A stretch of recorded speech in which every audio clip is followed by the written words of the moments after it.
Hello, ladies and gentlemen. Welcome to the North American version of the Smite Pro League here on Sunday. My name is hi-rez Bard. That is hi-rez Drybear, and we are just a few moments away from getting into game here with Thurst going up against Cognitive Red. Thurst sitting at 1-4, still looking for their second win. Cognitive Red, I think everyone hoping that they find their second loss here at any of the other teams in the Smite Pro League, perhaps maybe Cognitive Prime. Also hoping for that as it will give them the #1 overall top spot, but no one likes to see a team kill. However, do you think Thurst has what it takes to take out the boys of Cognitive Red?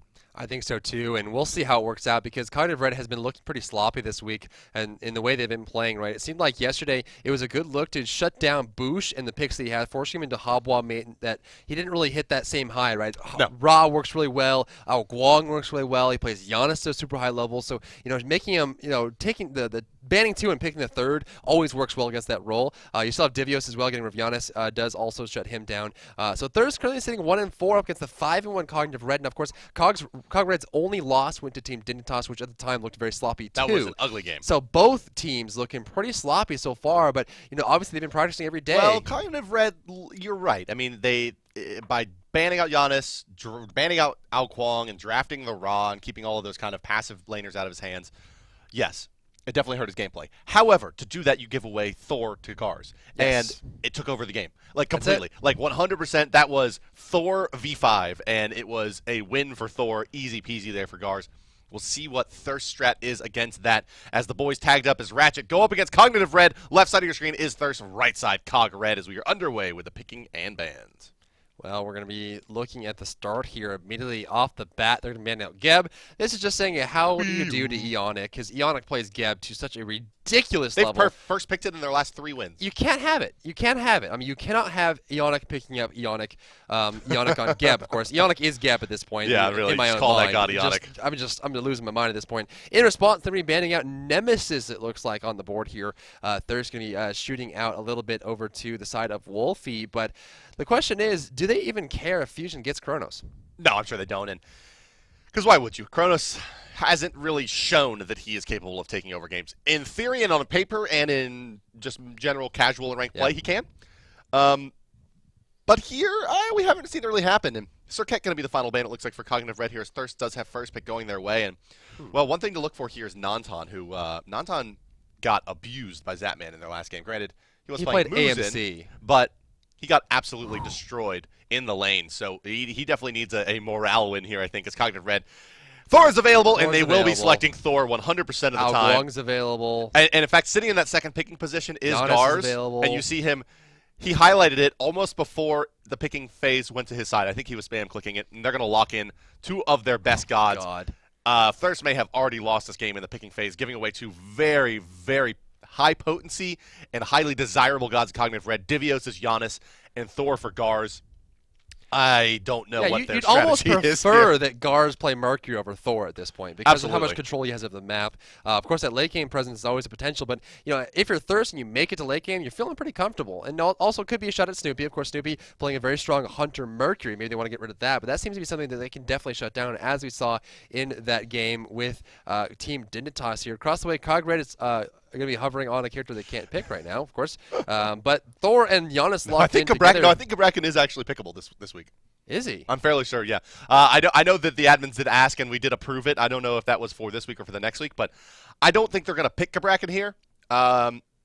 He is, however, playable, and that coming in from the admins. Why? I mean, we have assets for him, apparently. I was actually surprised. I was thinking that maybe that wasn't going to happen, but look at that. Rom actually is going to be selected here from Cognitive Red, and I wouldn't expect to see the Cabrakan until the changes come through. Definitely. And then I would expect to see Cabrakan's paired up with Onhers, most likely, because that ultimate into Impale combination. And then you put a pillar in there as well. Yeah, it's like, hey, just shoot it. I got it. In between a rock and a hard place. I'll catch it. Quite it's literally fine. there. So Rob going to be locked in here for Cog Red, though. Crossway Thirst is going to be locking in Athena. The bans are now coming through. The question is, what does Cog Red want to ban out here? Thirst let through 3 of the best picks you can get early on, Giannis, Thor, and Rom. Yeah. Of course, support not going to make it through. And honestly, here's the point, right?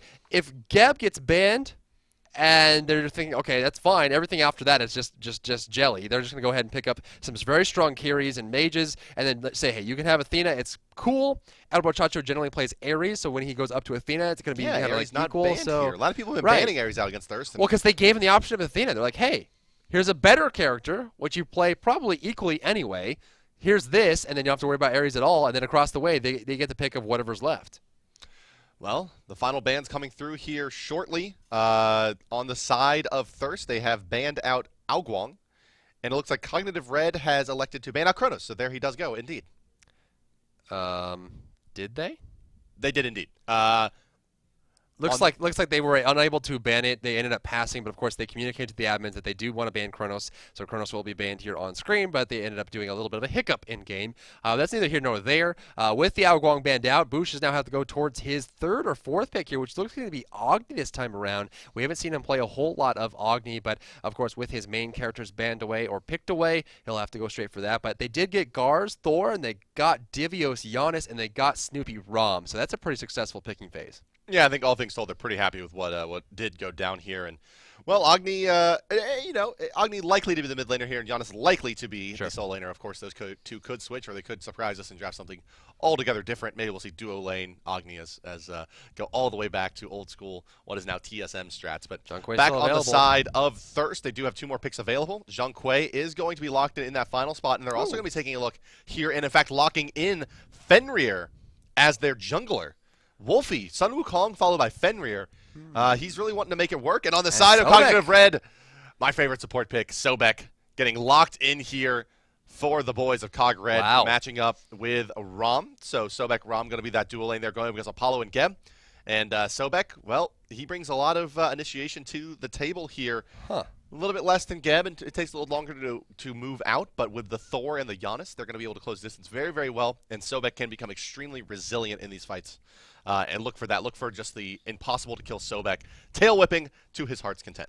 Well, they got Fenrir here, so of course it works incredibly well for Aurora. But Aurora has this really long history of Fenrir, right? Aurora has like 10,000 games. Yeah, of Fenrir. I mean, it's him and Okami, and those 2 players just play Fenrir exclusively. Wolfie would take Fenrir in the jungle here. So as far as like who's going to line up with, he's going to have Zhang Kui on his right, and he's going to have in the mid lane a Ra. And so those 2 characters aren't the easiest to gank for, but one thing to think about is that Fenrir can pick up someone, bring them into the mouth of Ra, Ra shoots him with the ultimate, and then the follow-up there for the damage. That's always going to be the good combo, right? Yep. It's a little bit better for characters like Habwa or Aoguang, which higher damage on the ultimate, but certainly is a great combo they can go for here. So I'm curious how they're going to spin it. I mean, they've got a lot of damage on either side. They've got a great initiation with Sobek on the side of Cog Red, and Thirst really has to figure out how they can start slowing down that Thorgars early. One issue here with this Fenrir pick is that he's going to have a very hard time aggressing into the soul lane onto Divios. Beads, if you think about it, Divios can, if he gets Ragnaroked, he can beads and drop a portal at his feet, and then they will both fall through it. And he also cannot be brutalized with the portal. Right. So Divios is going to be in a very good spot dealing with these ganks coming in from Fenrir, unless it's just pure stun into burst damage and the chain stun between. But if you do have well, Ragnarok is CC immune, that's right. But if you're holding a target and they drop out of your mouth, you will lose a CC immunity. Your ultimate has then ended, shrink. So he will in fact fall. In addition to that, if he hits a target that is CC immune, it will end his ultimate and he will shrink as well. So Aegis and Beads on Divios both can be used to great effect against the Fenrir. Definitely. Well, it's interrupting that Brutalize that makes a big difference, but he does have a good AoE stun, which is going to work against characters like Agni, Ram, even Giannis, preventing him from going through the portal. What they really have to do is try to figure out a way to stop him from going through that portal in general, and that's really the main utility and mobility for Giannis, is that if you can stop him from going to the portal, slows, stuns, mezzes, sleeps, whatever the case may be, you can prevent them from getting that portal and, of course, keep them locked where they are and preventing them from escaping. So no Ymir, no Thor, no hard wall blockers, no on her, nothing like that for them to go through portals. Taunt can be the best bet, ultimate. but still can be beads. I mean, these can be avoided with using purification beads, where the other things are hard meshes that sit in front of the wall. We've seen Giannis players pick up beads and then whatever they want. That's Shell, Weakening Aegis, Curse, Aegis, whatever. Because once you have beads and you have the portal, that's all you need. You have your 2 pieces. I can escape everything with these 2 things, and then I'll just pick up a shell for my team. And, on the side of Cog Red, they have Sobek there doing radial knockups, and they can clear out any, if they're trying to body block people away from the portals or trying to prevent Cog Red from moving however they want to. Sobek is a great initiator and a great tank in terms of displacing the enemy team. He can throw one person and knock the rest of them out of the way, making room for those carries to move around in the fights. Well, he's got that ultimate as well, which we've seen before. Zele ran a solo Sobek, which did not work. The slow miss on the ultimate really hurts, but when you're playing him as a Guardian, it makes a big difference. You're able to get the AoE slow mechanic, kind of get in the zone control, take a little bit of damage and harassment, absorb some for your team, and then follow up with a big burst when the Lurking the Waters explodes. And of course, we'll have the mana generation on top of it. So as we hop into the match, just think about the main factor that teams have been successful with in the past is shutting down Bush's early game and preventing Gars from getting too far ahead. If you could do those two things, it seems like you have a high success rate against Cognitive Red. It's one of the things that Team Dignitas was successful in doing, and then worrying about Snoopy late game. But it all comes down to whether or not Gars gets super far ahead, especially on that Thor. But look at Thirst on screen right now. Fusion OP in the solo lane. You got Jaco Malfoy in the mid lane. Wolfie 2032 in the jungle. Nanton playing Hunter, and Elbro Chacho is the Guardian. And their opponents will be Cog Red, fighting on the red side of the minimap, right side of your spectator UI, and defending that Titan of Chaos. It's Divios in the soul lane as Janus, the Bush in the mid lane as Agni. Snoopy will be your Hunter as Ram. Yannick will be the Guardian as Sobek, and finally it's Gars in the jungle on that Thor Gars. Thor Gars going to be starting here with Boots. He's been doing this more and more now. A lot of junglers, you'll see them pick up the Hog 2 because it has a 30-second shorter cooldown, and they're able to clear the jungle caps faster. They can hog the wave. They can jump on top of some strong initiations early game. But more and more, we're seeing junglers actually go for the the start with the Boots 1, just trying to rush into Boots as fast as you possibly can. Now, of course, you're going to miss the opportunity to maybe go for a back Harpy sooner because the Hog won't be up right as fast. But then if you manage your Hog time properly, you can actually use it the same effect while also getting closer to your Boots. Well, here is the start from Thirst. Are they going to go for the 3-man start on the mid camp and rotate the blue? Judging by Wolfie's positioning, the answer is a firm maybe. Firm maybe. That's all we got at this point. A firm maybe. Death's Toll picked up for Wolfie, though. Of course, going to use that Seething Howl regeneration to keep himself alive and keep himself healed on up. The Gars on the right side is looking to find a rotation, possibly coming up towards the blue buff. A lot of vision on either side. We've got one Sword in the Stone below the movement speed buff on the Chaos side. And of course, a ward on the other side right in the camp, so they'll know exactly when that movement speed buff goes down and exactly when it will come right back up. A lot of fun jungle play kind of premiering the last few weeks of Smite competition. Just players looking for ways to punish the jungler. 3-man start is indeed the case here. This quote-unquote Dignitas start on the side of Thirst, where they're going to pick up the 3-man kill there. And no, they will not. They will not be going in 3-manning the blue buff. They'll leave that to the 2. And heading to lane is Jacob Malfoy picking up that first wave. Dig didn't. They don't 3-man the blue. Oh, they don't 3-man. Okay. They 3-man the mid, right. they 2-man the blue, and then rotate back for the red after the second wave. And then they 2-man the red with mid. Yeah. That's right. Yeah. So red. I knew that the mid was getting involved in another jungle camp than normally he was, and it is indeed the red buff going their way. Once Wolfie hits level 3, look for him to rotate back, clear out the wave in mid, and go for that red buff. Malfoy looking for a poke on Boosh, going to miss the entire wave with his 1, just looking for the poke. A bit of a rookie mistake there. A lot of times you just look for a little bit of poke, but especially even at level 1 of Celestial Beam, you're not going to do enough damage to warrant you losing the wave push and falling behind in that regard. So interesting play there. Dry Bear, what do you think about Death's Toll Fenrir? Yeah, we talked a little about earlier, and it's just going to come down to whether or not he uses Seething Howl to keep himself healed up. Something I mentioned at the start of the cast. It's just that he has that life steal on his 2. It's just, does he pick it up early? Though. Well, it is something that you can leverage, right? If you actually max it up to 5 points and hit it. So if you're hogging the pieces there, Nanton on the left side is getting forced away. A few more shots will do it. He's going up. The minions actually get a few shots on him, and that will be the end of it. Now looking for the kill onto Bro Chacho, but Nanton again being abused. Nanton seeming to be a bit of the Achilles heel for the moment, at least for Thirst. Last 2 games struggling here as Snoopy chases him down. And I think some of this may have to do with just players not being used to fighting against Sobek. You don't see a lot of them, but no excuses as you're playing Apollo, who's not only does he have superior CC, he's also hyper mobile. He's got a ton of CCs. Knock up, movement speed slow, movement speed increase, mez, and of course that pass allows him to attack very often. But you know, you're against a diamond Sobek here on Ionic, and Snoopy of course on Ram. And the other thing you have to keep in mind is that a lot of people don't factor in the cripple. The cripple there from Ram is huge. I mean, it's a 1-second cripple if he lands the hit after the roll. And of course, for 1 second you can't roll as a character like Apollo. It's really rough to see. The right side, we're going to see Fusion OP push up against Divios. Seems like the solo lane is pretty standard here, pretty stable between the 2 of them. The back jungle Harpies we picked up here by Gars could be shared with the rotation coming out from Boosh as well. Looking at the 2 junglers right now, you can see level 4 on Wolfie, level 5 on Gars. Gars is already 300 gold ahead of Wolfie without a single kill happening. I mean, the big problem here with Divios and the solo lane you're mentioning is that Well, if you're going for let's just statically each farm up and we'll both get tanky and big and be... I'm Giannis. You don't do that with Giannis. You just can't say, like, let's just take the highest scaling mage in the game that's a complete hard carry after about 25 minutes and trade farm with him. Yeah. It's just a terrible idea. And teams have just consistently been doing it and not banning out Giannis versus Cog Red. I mean, is it really... would you really rather fight Giannis Thor over Nuwa? Realistically, the answer is got to be no, but they keep on banning it. Well, Nuwa wasn't banned the last one. It was Raw that was actually picked up, and I think they ended up banning. Let's bring this up here.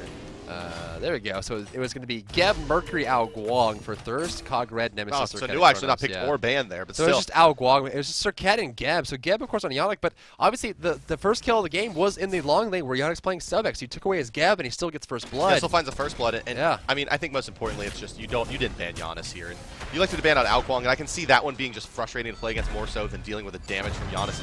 All that thought is actually Garz is here, putting out a lot of damage at the right side mid camp. Snoopy actually finds yet another kill on Nantan as him and Yannick combine. No kill off of that Thor initiation, but there will be a tower likely being picked up here in the first 4 minutes of the game for Snoopy. Look at his positioning, just so aggressive here. The minions continuing to do damage. He has 6 archers there, plinking damage in, and this should very well be the tower if Snoopy's able to turn and burn it. There's another wave piling in as well as Apollo returns to the lane. Maybe just barely not going down here as he did elect to clear the wave instead. And indeed, that tower's going to be sitting on just a little bit of health. He's only doing 24 damage per shot, but it's still so effective. As Nantan's going to lose experience, or I'm sorry, he's going to lose gold from most of these minions now as well. He's falling so far behind at level 4, but Snoopy sitting at level 6, and he's going to have enough? Finished stacking items as well. He should have enough. Let's see if he goes back and buys out Deveros. Yep, he's got enough to finish it off there, plus buying a ward himself. Right side, orange buff. Beautiful play there. They're going to try and steal us away. They're waiting. They have Fender Ultimate. Wolfie is actually in vision here. Looks like they're not seeing him. Rotation from Divios. You're not going to spot it out. You're going to hold it on the outside. The guards will leash it away. Jacob Malfoy going back to the lane. Do we have a bomb from Boosh? We have a dash from Boosh. Boosh not looking to jump on top of that one. The Boosh does what Boosh wants. Back blue buff taken by Wolfie. You're going to start it up in assistance of his buddy, Mr. Fusion OP. But, you know, it looked like actually, and this is an interesting play by Snoopy. Snoopy had two choices there. He could have actually gone for the tower, ignored the minions, and killed the tower. Or he could have got all the last hits on the minions, gotten more gold, and kept the tower alive. And it looks like he might be wanting to hold onto this tower just for a few more minutes, just to put Nantan in a worse spot. Oh, he definitely didn't get more gold from killing the minions over the tower. Well, no, the tower's guaranteed. He's going to get that 100 gold regardless. It's more that he got the last hits on the minions, so he got a little bit more gold for last hitting them, but he also is keeping this tower here, which means the lane's always going to be pushed up, so Nantan can't really kind of safely farm it tier 2. It doesn't look like Nantan can safely do pretty much anything right now as he's gotten killed twice already in this lane. I mean, he's in a really, really rough position here. Gar's floating on the right side here. If he was already up in the air, had an opportunity to go in onto Fusion OP, but now it's Wolfie that looks like is going to be holding this lane for now, which just means Garz is just going to come here and flex his muscles. And, well, Wolfie and Fender here not really known for superior clear.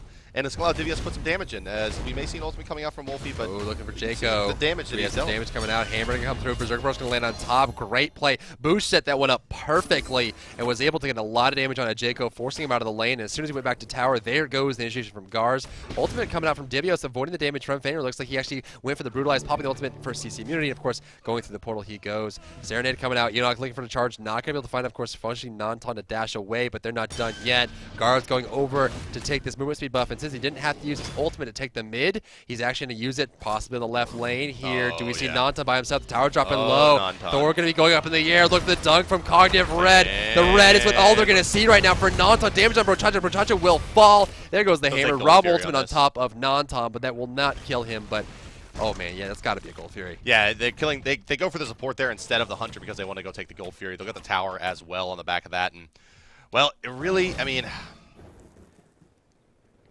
should you really ban Geb, Mercury, and Ao Guang instead of just Thor and Giannis versus this team? Right. I mean, are you really looking at this and going, this is so much better than fighting a Mercury and an Ao Guang? I don't know. I really don't. It seemed like banning Boosh versus banning Divios has been more successful. Divios seemed to be. I mean, you're like, hey, we'll take away his Giannis. He's like, okay, I'll play tier. They're like, you're playing. Ow! Yeah. Ow! Stop playing tier. No more tier, please. Wolfie going to take some damage there as the flame wave comes out. Not going to hit. Giannis through space and time here in the mid lane. Unstable Vortex on the Wolfie as well. It's going to take about 5 enhance, but with that Ra there, it's going to be enough. And actually, Fusion OP finds a very important kill there onto Garz. Did use his ultimate to pick up that kill as well. So hard him a little bit in the lane, but for now, any kill is a worthy kill on a Thirst, and it comes on, well, it couldn't come onto a better target, taking some time out of Gars' farm potential. Well, Gars finally going down there, 0-1 and 2 on that Thor, but definitely a great start for his team. Across the way, Wolfie is struggling. 3,600 gold on Wolfie, 4,500 gold on Gars. They're nearly 1,000 gold apart, and that's reflected in their GPMs almost entirely here. You see Gars at 508 GPM, 425 for Wolfie, 4.1 KD on Gars, and a lot of that comes from the fact that he's just initiating fights. So he doesn't get a whole lot of assists or kills on Gars comparatively to other junglers that are at his level of performance. But it's more that he plays Hoonbot's Thor and sets up his team for perfect initiations. Yeah, he is best used as an initiator. Absolutely is this player. And looking at Cog Red here, look over the left side lane where they're freezing this lane here. Snoopy allowing. Only taking the last hits there and trying to get as many of his minions to die before anyone can pick up the experience on the side of Thirst there. Just general stall tactics there, going to try and keep his lane positioning. Static farm is look at Sobek here. Yannick is just like, I am invincible at this point. What are you gonna do to me? As Nantan tries to dash away, tossed back, beads force, ultimate coming out as well. Snoopy can take to the skies and likely will as the burst damage comes out onto Nantan. There it is, 1, 2, 3 shots, and down he goes to the 2 ultimates of the dual lane. Yannick forced to disengage, though, as any rotations could potentially pick him up. Mid lane, forced away. Their hammer going to come in and hit him. Berserk Barrage coming out as well. Popping ultimate, he dies in the throes of being a giant dog. Jaco forced back to his tower. Here comes Rochacho, but Yannick is in hot pursuit. Looking for the dash, not going to find it. Bombs coming through. Big flame wave, huge ultimate coming out from Jaco, but looks like it won't be enough to kill off Boosh. Gars still in the area. Gars actually still has his ultimate available as the left lane is being pushed heavily here by Snoopy. That was just a 1-2 punch using 3 players in quick succession, and that came to the fact that they didn't miss a single thing. Nantan is yeah, those 2 ultimates hit as perfectly. Allied comes up on screen. We just wanted to see his beautiful face. Oh, he's so good looking. Yeah, Allied's great. Nantan, yeah, there's an ultimate from Thor. He's looking for Jaco, who's actually backing in the tower. Damage coming out. Mjolnir's Attunement only one side hitting, and he's actually going to get slowed out. Gars maybe going to fall here. No, finds the last in-hand, trades with Jaco Malfoy, but a little greedy there from Gars. Well, at this point, it's looking rough for Thirst. I mean, they're sitting at a very stout 4,000 gold behind, 8,000 experience at the 10-minute mark. The Fire Giant hasn't even crawled out of his hole yet, Bart. As you can see, I'm kind of crawling out now, but wow, there he is. And at 10 minutes, you're sitting at 8,000 experience. It's rough, right? Because you're usually expecting maybe a 1,000 gold, but 4,000 on top of everything else. Thirst really has to try to come together for this. Now, they have a lot of team fight mechanics they can benefit from, right? Thor into a raw ultimate, Fender into a raw ultimate, just picking him up, bring him closer to it. John Quaid leading the charge and take some damage there, of course. I think the biggest detriment here is they're never really going to get a lot out of Nantan for the next 10-15 minutes. Or 20 or 30 or 40, I think, at this rate. He's just never going to come online. He's basically now a split pusher. He's not going to be a big, that ultimate's not going to be hitting for very hard. Devourer's Gloves, no pen on his boots. Snoopy's going to be so far ahead, he won't be able to box. He has to kind of hope that his team is taking fights around the map, allowing him to, they got to make room for him. Like, if Thirst is thinking, we're going to have Apollo be carrying us in the later stages of this game when we have to team fight, they have to make room. Because if they don't force engagements on the right side of the map or even in the mid, there's no way he finds a farm, because Snoopy will never leave that lane, and he will never get anything going. His Elbow Chacho actually going to take a lot of damage before he comes crashing in. Yannick will fall down here. Ultimate coming through from Snoopy does find the kill. Third shot is going to miss, and Nantan actually maybe looking to box him a little bit here as Gars comes in. It's not actually finding no one. Wolfie, though, does have the damage to help deal with Snoopy, but he's taking a lot of damage from the bombs, and down he will go as Boosh comes in as well. Nantan barely making it out of there in time on the Apollo. Fusion OP continuing to be the bright spot for Thirst. Does pick up a second kill now onto Gars, and may find Snoopy as well, but he's taking a lot of damage. Through the portal, and the Unstable Vortex, if he does get hit by it, will be all she wrote. And nope, it's going to be Flame Wave picking up the kill there. So it is, at the end of the day, a 2-for-2 trade. A support and a jungler traded for the solo laner and jungler of Thurst, and once again, a good trade for Cog Red. Man, what a good play there. Cog Red going in deep. And again, this is exactly what we're talking about with Gars, that he sets up his team up for success every single time. He ended up dying there in that last little bit, but it was really rough for Thurst. I mean, they were basically fighting that whole time on the back foot. They didn't have a single place to stand that was comfortable for them because they were taking so much AoE damage. And of course, Snoopy's here by himself. Let's jump on him, and all of a sudden, Berserk Barrage came out from Gars, where Gars has Jotuns and Warrior Tabi online, full penetration. So that spin did a ton of damage, and given the fact that you're stacking up on him, which of course activates his passive, giving more physical power, the more gods that are around him, up to 3, and it's just like he started spinning and everyone started dying. Divios with a 12.5-minute Warlock Sash, or I'm sorry, Book of Thoth coming out in the solo lane, 400 gold a minute for their solo laner. Actually fairly low for his team. Over 400 are Boosh, Gars, and Ionic at this stage, but wait. Ionic is sitting over 400 gold a minute right now on the Sobek. Oh boy. Well, he is 2-1. Good luck. 2-1-4, so. Good luck. That's the hard part. He's going to start getting tankier and tankier and tankier. Thor's up in the air. Forced up. But he'll land right back down the right side. Teleporting out is going to be Divios, trying to actually protect him or maybe give him a virtual high five as he passes through the jungle here. But the Gold Fury is down. Of course, just got conquered there by Cogred, putting him up 6,500 gold. They're already 11,000 experience in the lead. No buff camps available yet, but here comes the chase onto Divios. Good luck. Good luck catching the Giannis. I mean, he's going to use his beads, and he's going to go ahead and portal. I know he's going to shoot through space and time here, going to put out some damage there. But look at the positioning here. Boosh and Gars ready to come back in. Fusion's trying to make a play, but he's now in between 4. Not going to find any damage immediately there. He's going to take some poke as well. Ionic forced under the waters here as Wolfie is doing some nice damage to him. Over the top is Nantan as well. Looks like they want to initiate onto the Sobek, but now moving back towards Gold Fury as Nantan, Fusion's already down. He's initiating into too many. Oh, young man Nantan, you have taken a lot of damage here, and now you do not have your ultimate nor your dash available, and down you will go to the in-hand from Boosh. Jacob Malfoy, he's going to get slowed out and have his healing removed by Ionic, who's going to toss him back, but it's really just going to hold him in place for Snoopy to get the cleanup there. Only 2 members of Thurst still alive here. And, well, Cognitive Red has an opportunity to take pretty much anything that they want.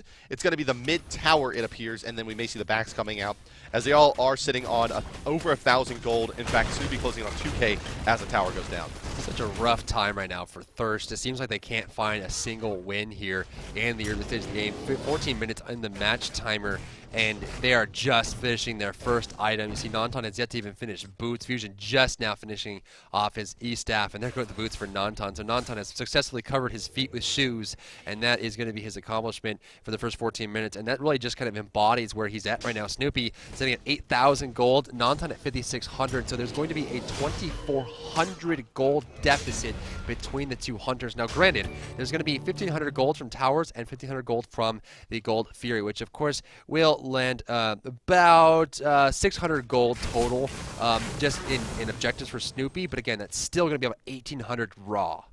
Ethereal Staff done here from Fusion OP will allow him to be a little bit tankier in the front lines here, but he's getting piled onto. There's an Athena ultimate going to be used for the damage mitigation, and Cognitive Red going to split up. But it's still a 3v2 as Gars has joined. Clearly Fusion OP here is the target. His ultimate coming out, steroiding his protections, but is it going to be enough? Jacob Malfoy rotating in, and Divios realizing he has to bail. Wolfie on him with the Brutalize, taking a lot of damage as Divios. He may be down here. Ultimate coming out, Ragnarok used. Divios needs to find his portal, can't in time. Wolfie chases him down. Nice job there, using the mobility of Fenrir to take out the hyper-mobile mage in Giannis. Wolfie now looking for more as Gars is quite low, as is Ionic, and then neither of them can really take up Brutalize at this point. Jaco getting quite low. Boost trying to chase him down on the Agni. It should be dead to rights if he has another dash available. Using the beats to get the Flame Wave back up, but it's going to miss, and now Boosh caught out a little bit here, but it's still Agni then the day, and the Flame Wave, sorry, the Path of Flames ticks down Elbro Chacho. In the meantime, Rom is, well, taken to the skies and picking up Jacob Malfoy. I thought he was proxy farming in that position, but he is not, using that Rom ultimate once again to get an effective snipe, and now going to start putting the damage in onto Wolfie, and Wolfie has no option but to turn and fight in the 210 damage basics before crit, raining in from Snoopy and killing the Wolf there. Thurst just giving away a lot over and over and over again here. I mean, in these fights, that's 4 now in a dragged-out fight that they were winning at the beginning. Well, they're in that depressive state, right, where you have to decide, do I want to deal damage, do I want to max out my actives, or do I want to buy defense? And there's always a downside, and a huge one. If you buy a bunch of damage, you're too squishy, you die. If you invest in your actives, you're not tanky, nor do you have enough damage. If you buy defense, you don't do enough damage, and you also can't get out of fights because you don't have any actives. And it's just they don't have enough gold to spread around on the team of Thirst to make good investments. And because of that, they have to play on very, very thin ice, and they have to make perfect initiations, they have to make perfect calls, and make sure that everything they do has a purpose, and that's kind of what's happening, right? They haven't been fighting for a purpose. Nantan is going to be able to make this guy in time. He will, just barely there, about 110 HP remaining. Once again, Divios getting caught out in the enemy jungle here, but I don't think they have what it's going to take to, well, reinitiate into this as Snoopy rolls forward on Elbow Chacho. So much damage. He's so they're trying to find himself. Nanton, forcing him out of the fight. They're caught under mid-tower here. Rotation coming out from the backside. Snoopy looking for the kill here on Nanton. They're still going for it. Nanton in the base. Backing away. Up in the air goes Rum. Can he get the shot? Can't even see him at this point. Looking for the shot. Going to find it in the well, but that was the last one he had here. Wolfie is standing by. Does he have an ultimate? He does not. Ultimate on Fusion OP, though. They have complete control of the map. The last tower remaining, the last Cylon here for Thurst will be falling into rubble as Cog Red backs off. The Fire Giant is standing. The Gold Fury will be responding shortly, but at this point, who cares? Another 2,000 gold apiece here onto Cognitive Red. Shifter Shield going to be done for Gars, giving him a tremendous amount of physical power when initiating in with that ultimate. Snoopy should be building into crit here shortly. You'll have what appears to be either a Divine Ruin, which seems possible for Boosh, or a, well, I guess it's probably going to be a Divine Ruin there with that Enchanted Trinket. And then Divios has his Chronos Pendant done on top of his Book of Thoth. It's pretty ugly. They're going to pick up a Gold Fury here. It's going to put them up to about 3,000 gold, as Gars has already headed back to the base and finished off his Shifter Shield. But just look on the right side here as these items start to stack up for Cog Red. Well, Cog Red is getting further and further ahead here. Fusion OP is going to rotate over and run towards the jungle area. Going to find some damage on. Now we see Gars going up top of Fusion. Force him away. The ultimate comes out from Divios. There's the threshold. Unstable Vortex needs one more portal, possibly a Signaling Strike. Ultimate coming out from Fusion. The hammer hits a little bit more. The tail whip's not going to land. Signaling Strike. Ultimate coming out from Yannick. They really want this kill. Heavily Angelic gets more distance. He dodges the ultimate, but gets bitten by massive amounts of crocodilians in the jungle. They're looking for a shot here on El Brochacho, looking for the hit. Can they find a Yannick grab onto Nanton either? There's no one here to follow up with. Guards is already disengaged. Wolfie on the right side is under duress here, but going to find Divios all by himself. The power of Fenrir strikes again when there's no wall to teleport through. Yeah, just basically if he's able to find Divios after he uses his portal or his ultimate, likely ideally both, he's able to just brutalize him, and there's nothing that Divios can do about it besides eat the massive damage that Fenrir is putting out at this point. And you can see why Wolfie did indeed go for this character up against Divios, but Devourer's gloves on Fenrir out of the jungle. I mean, this is a very unconventional pick and build here that we're seeing from Wolfie, but so far it's working fairly well. I mean, he's doing probably the best of anyone on his team at 2-3-3. 19 minutes. 21-6. We've got a very, very strong here for Cog. And I don't think strong is even the right word. This is absolutely destructive for Cog Red. Thurst is behind in so many possible ways that they don't really have any idea of what they can do to get back into this match. I mean, the Fire Giants here, they have a possibility of vision. They have vision behind it, but they realistically can't even go over here. I mean, there's so much single target damage all up there. Nanton is going to dunk down on top of this, or will he turn back around? Looks like he's going to turn back around, looking for the fight. Where will he land is the question. Jacob Malfoy in major trouble. Nanton goes in anyway by himself, but Thanos will come down on top of this one. Looking for the damage they're going to find it. Berserker Rush comes out, but the big crits from Snoopy will take him down. Rochacho has nowhere to go, dies in mid-dash to the dot from Mr. Boosh, and now they're going towards the mid-Phoenix. 2 men here to defend. The security squad of Thurst is a dog and a very large man with a paintbrush, and I don't know if it's going to be enough. Yeah, yeah. A fat man and a paintbrush and a dog trying to defend against the 5 members of Cognitive Red, one of them which has a bow that's hitting for nearly all of their HP per shot. Pretty difficult, and hell, he can't even ever run out of arrows either with that astral quiver of Rom here. But the initiation coming out from Wolfie, actually trying to make some room for Fusion OP to channel his ultimate, but he gets exploded right away. The final stand of Thurst was likely that there, as the other 3 members are respawning, but not enough damage to hold him out of the base, and Nanton doesn't have enough HP to even deal with 1 Agni Bomb at this point. Well, at this point, it's just dead to rights. I mean, they're going to back up here, look for the secured finish, but, you know, I don't know what Thurst can do at this point. I mean, it has just gone so catastrophically wrong. I mean, if 21 minutes, you're nearly 20,000 gold behind. I mean, they are 10,000 more experience ahead than the amount of minutes are in this match, or 6,000 more experience ahead. I mean, at this point, Thurst really has to just... here's the thing. If they have a perfect tactical strike and get a good pick and then go for the team fight, there's a strong likelihood that they'll still lose the team fight just because they don't have enough items to do this. They just don't have enough damage to deal with really anything here. And Yannick Yannick's picking up a Bancroft's talent on Sobek. Right. I mean, that's how far ahead they are. Not even a Soul Reaver. It's a straight up Bancroft's talent where he's just like, you know what? I'm going to be in these extended fights and casting abilities a lot. And look, he's just full on ignoring El Brochacho as Thor goes in. Wolf Force uses beads. Doesn't have the stun available through space and time, doing almost half of Nanton's HP. Yannick taking to the waters as well, as Nanton is going to get exploded by 1 more in-hand from Gars. And, well, that's pretty bad. That's pretty bad news there as Yannick dashes now into the well, killing Brochacho. And here you go. You have 3 members of the team plus a Titan beating on him. He's actually going to go into the well as well here, and that is what it takes to kill him. 3 members, a Titan, and the well to take down the Sobek, who has built just now a 4th item, damage item. Well, I mean, that's where we're at. I mean, level 17 Eonic is 2 levels higher than the highest level on Thurst. And if you're at the point where you need an assist from the well, you need an alley-oop from the well, you're not doing enough damage to take someone out. I mean, it was 4 versus 1, or 3 versus 1 plus the Titan. Wolfie jumping in here and Bennis made a big mistake. Gets bursted instantly. Boosh is divine right now. Double kill for Boosh. Up in the air goes Snoopy. Looking for another shot here. Can he find it? Jaco dropping low. No shots coming out. There's 1 more to go. There goes the hit. Guards get the kill on that one. Looking for the bomb on top. Will he be able to find it? Flame Wave will come out shortly here. Taunted into the well. Past the flames away from that damage source, but they're back into their well. They've got nowhere to go. They're in their own home, and they're not safe. The damage is too strong here, and they're going to fall. Cognitive Red takes it 31-7, and probably the most spectacular finish we've seen so far in the SPL. They're ending this match currently 20,000 gold and 32,000 experience in the lead. Coming out way ahead there, 32,000 experience is one of the bigger deficits you're going to see in the game, and this one was all Cog Red all the time, basically. Nantan taking that early death, really spiraled that lane. Wolfie had a hard time finding early damage on Divios. Of course, later on, he was pretty successful. You can see that the Fenrir did a pretty good job of keeping Divios from really going nuts in this game at 0-2 and 15, a tremendous amount of assists on the side of the solo laner for Cog Red, but still able to be involved in the fights. But player of this game, you got to split it between the Boosh and Snoopy there, each going 11 kills and 10 kills apiece, 9 assists for Snoopy, 8 for the Boosh. Both of them extremely dominant here. We do have a quick replay here of Snoopy with those 11 kills. Let's take a look at this one as it did break out. And, well, his ultimates were pretty spot on. You got to think about that one on the left side with Sobek as well. But here you can see Jaco taking that shot, and then he rolls down, and this is where it starts getting ugly. The dashboard actually being really nice as he forks through, re-finding his target, and those crits coming through. This was what really allowed them to go and take the Phoenixes before falling back and going ahead and winning the game. That is going to conclude our coverage for game number 1 out of North America, ladies and gentlemen. Coming up at at the top of the hour in about 20 minutes is going to be TSM. No, Cog that was our versus game. Snipe. Cog versus Snipe out of North America. Cognitive Prime going against Snipe. Snipe coming off of a tough loss yesterday against Cognitive Red. Can they come back and beat Cognitive Prime, their sister team, today? We will see. For Drybear and hi-rez, Bart, we'll be back with our final game of the day here, Cognitive Prime versus Snipe.